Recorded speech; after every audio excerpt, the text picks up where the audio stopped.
All right, guys, good afternoon. Thank you for having me here. We're going to load up the presentation. So my name is Paul Rivera. I'm the founder and CEO of Caliber. And I'm going to talk to you guys today about joining and creating a mafia. Because I'm a part of a mafia.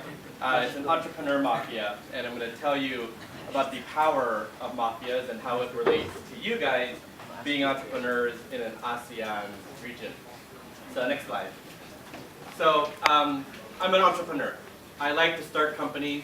I like to turn on an idea that I have. I like to solve problems, and I like to build businesses. The first company that I started prior to the 9 that failed was in 2007 called Open Access. The Philippines has taken off economically because of the BPO call center industry.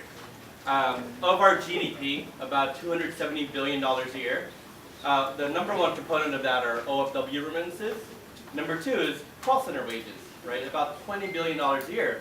And we've cemented ourselves as the number one in call center in the world, right? Something to be very proud of. And I was working at Google at the time, and I left, and I came back to the Philippines to start a call center focused on bringing Silicon Valley to Manila. While doing that, I hired a lot of people. We have over 650 employees today, and I ran into a business and social problem that I wanted to solve.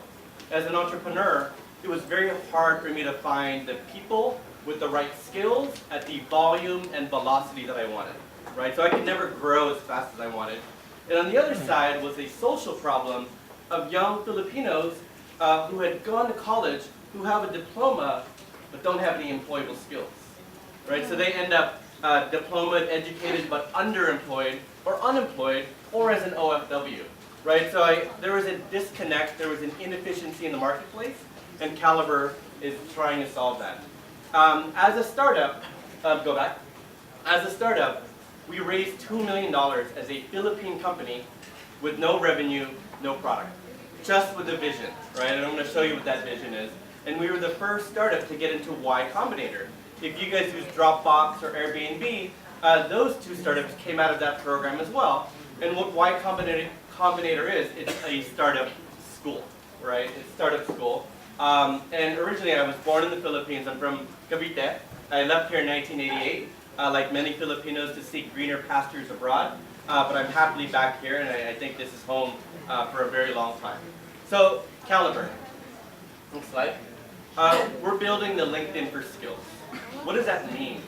We reverse engineer jobs, and we identify the skills, the behaviors, the traits, and the knowledge that comprise that job, and we build the assessment and testing suites so that a company or a job seeker can identify the skills that are relevant to a job and test for them even before they go to an interview, right? And by doing that and creating these online profiles, their skills and their resumes become searchable and sortable by employers.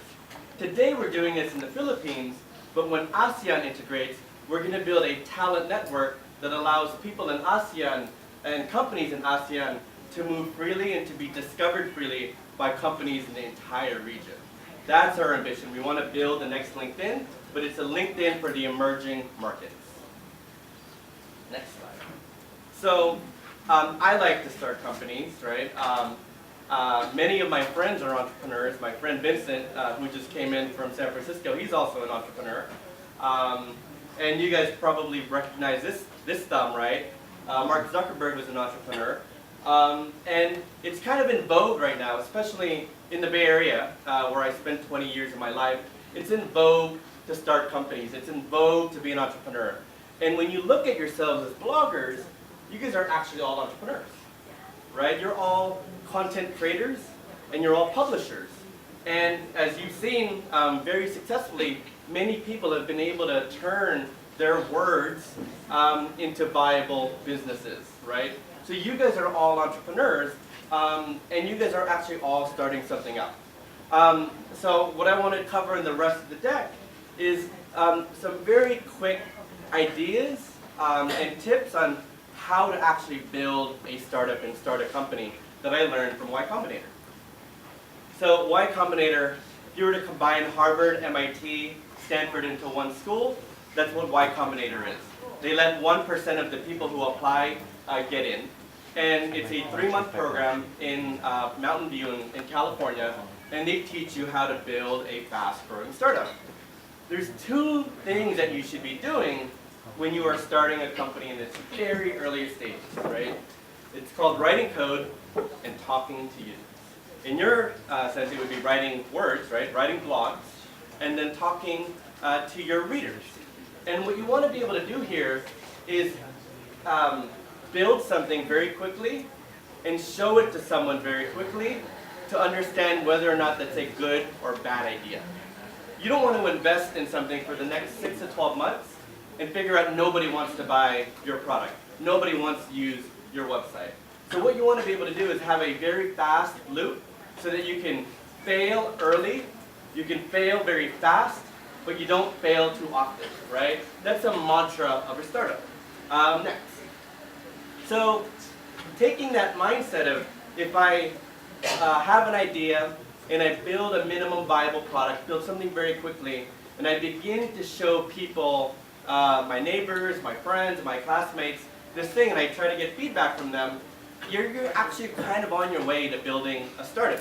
You're on your way to building the next Facebook, the next Twitter, the next Instagram.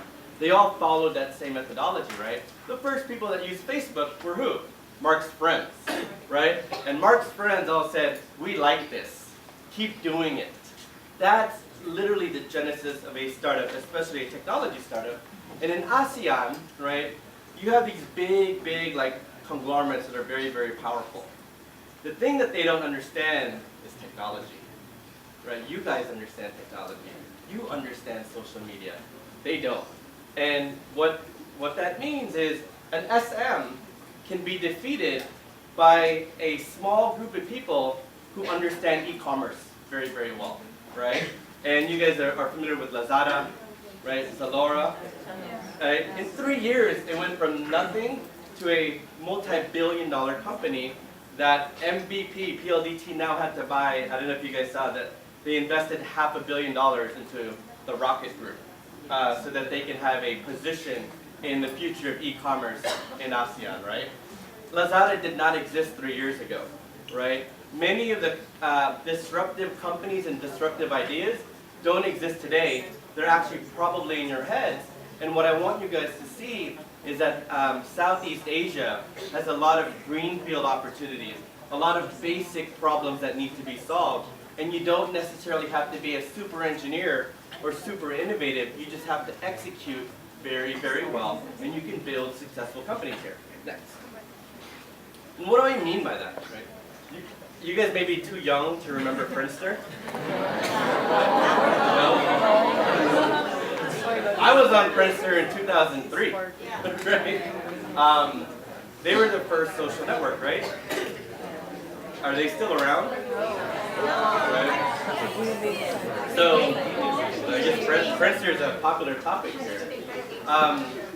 So they were a very big startup, right? They had millions of users all over the world. SM is a very big company, right? You have these very big, large conglomerates in the Philippines and Southeast Asia, yet a couple guys, literally one guy and his friends in a Harvard dorm took them down, right? And what they did was they understood their users a little bit better, and they did it better than the incumbent, right? They didn't revolutionize this, they just did it better, right? So when you look at a problem to solve or an idea that you need to have, look at what other people are doing and figure out, how can I do that better?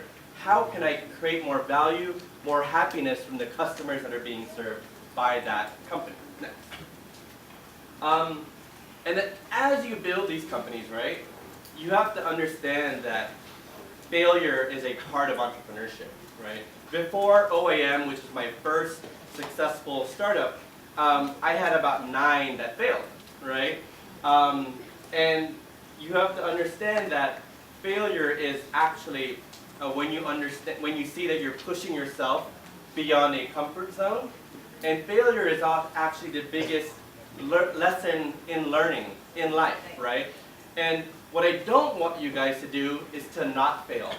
Because if you're not failing, then you're actually not pushing yourself to where you could go, right? And many people that I know, especially young people, they choose the path of going to P&G after college, right? Because that's safe, that's secure.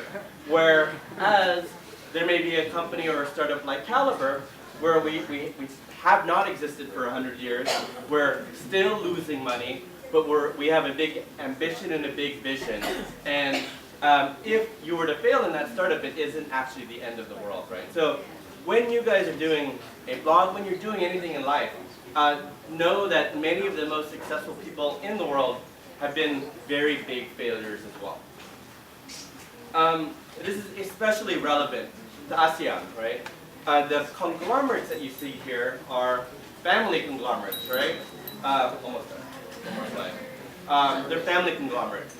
The best teams win, right? When you look at the technology that you guys are all using today, it's because they've been able to understand that your family isn't the best team, right? You need the best managers, best engineers, best designers to be able to pull off a startup. Next slide.